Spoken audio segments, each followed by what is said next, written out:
30th July 2022. It was 1 a.m. in the morning and I didn't have anything good to do. And I saw that SummerSlam was live, a pay-per-view that, by the content itself, wasn't the most interesting, the match card being rather repetitive with 4 of the championship matches being rematches with a clear winner in sight, and the build-up going into it being rather weak. Even so, I tuned in. The opening match was Bianca Belair against Becky Lynch. It was fine, but when the match ends and Bayley music hits, which I was kind of expecting to be honest, but then all of a sudden, What? What the hell is Dakota Kai doing here? this was the moment I realized Triple H was taking over and WWE changing forever. Triple H was responsible for NXT during its golden years. In a time hardcore wrestling fans hated both Raw and SmackDown, NXT was the best brand in WWE and one of the very best in the business, despite being their developmental one. Guys from the Indies, Ring of Honor, Japan would come over, deliver the best matches we've seen in the company in years, and telling stories that I've talked about to this day in the community. So, when Dakota Kai was not even with WWE at the time shows up, it just felt like that the tides were finally turning. These are what I consider to be the bullet points of the changes that Triple H has made to WWE that made it so much more enjoyable. First off, and the most important one, is the connection that Triple H has with the fans. For so many years during Vince's regime, we were shoved down our throats with wrestlers that Vince himself wanted, and even though the majority of the crowd wasn't liking what they're seeing on TV. The difference is, even though Triple H has his own favorites, he listens to the crowd and the community. One perfect example of that would be Lashley and the Profits heel turn. They effectively turned heel, but the crowd wouldn't boo these three, and so they heard that and responded by making them babyfaces again. And I feel like this proximity with a younger audience also made wrestling fans outside of the WWE come back to the product. It's kinda hard to explain to someone outside of the wrestling bubble how the words wrestling and wrestler were both banned in WWE television. And when Triple H took over in August 2022, both were approved to be used again. And that promo between McIntyre and Kevin Owens is still very close to my heart at least. I don't care if you're a prize fighter, a sports entertainer, a superstar. We're wrestlers in a wrestling ring. Let's just freaking wrestle.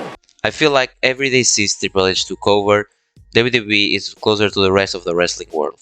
WWE bluntly did not acknowledge of the promotions unless very clear cases, and since August, that fear of acknowledging the rest of the business has faded away. Secondly, the wrestlers are now being treated as characters. They try to make sense of their actions. Wrestlers now are not merely seen as a gimmick. I feel like this is the very first time in years that we have that philosophy of Vince Russo that wrestlers have some blurred lines between what's real and what's fiction, and by doing so, it gives so much more emotion to the show. In accord to the point of Triple H knowing what the fans want and accepting that instead of trying to make us watch only what he wants, he makes it so that positions of babyface and heel feel organic in the show and the crowd goes along with his reactions.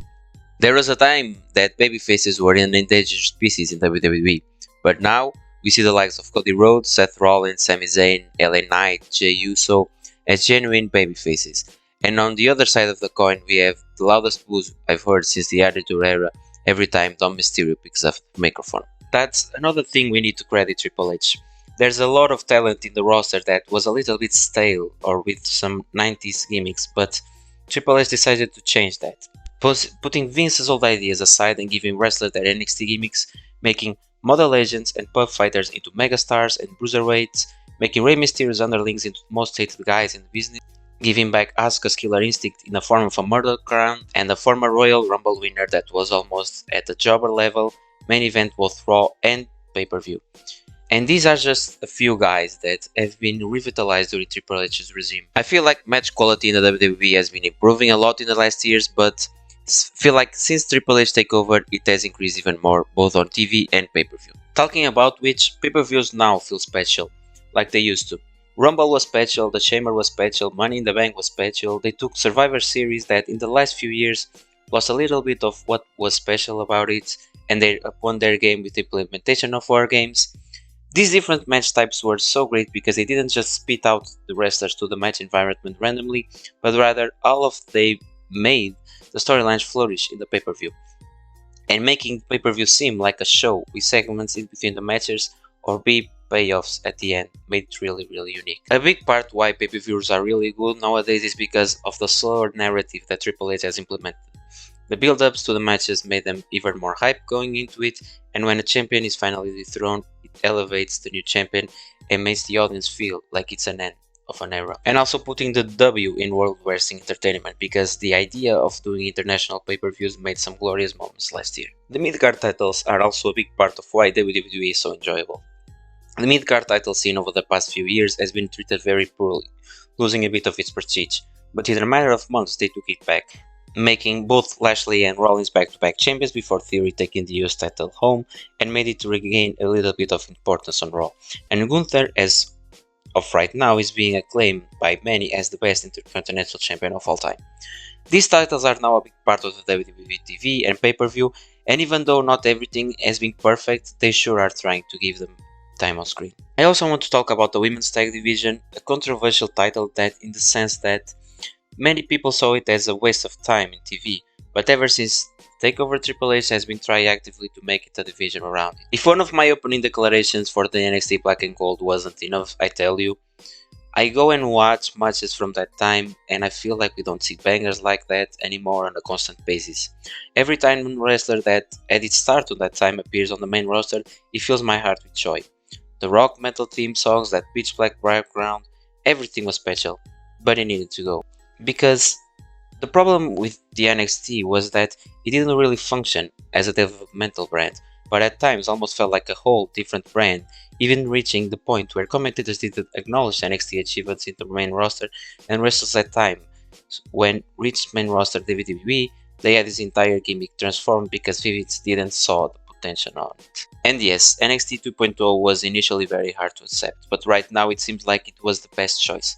The process of being called up seems much more fluid now, and NXT is a place where the main event roster wrestlers can go back to and reinvent themselves.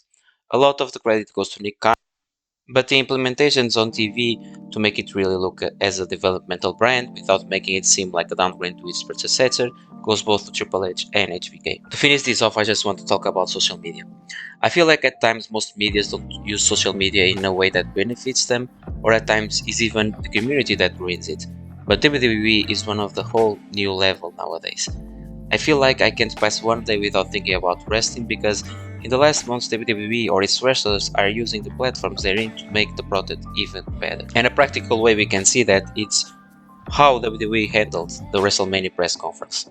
Either it worked or not, they made us more hyped for the press conference that some companies make to their pay-per-views, and then used to tell another page in their story rather than being a regular press conference. WWE in Vince's regime would seed the Hollywood megastar The Rock and made him a babyface going into WrestleMania, even with the fans booing him.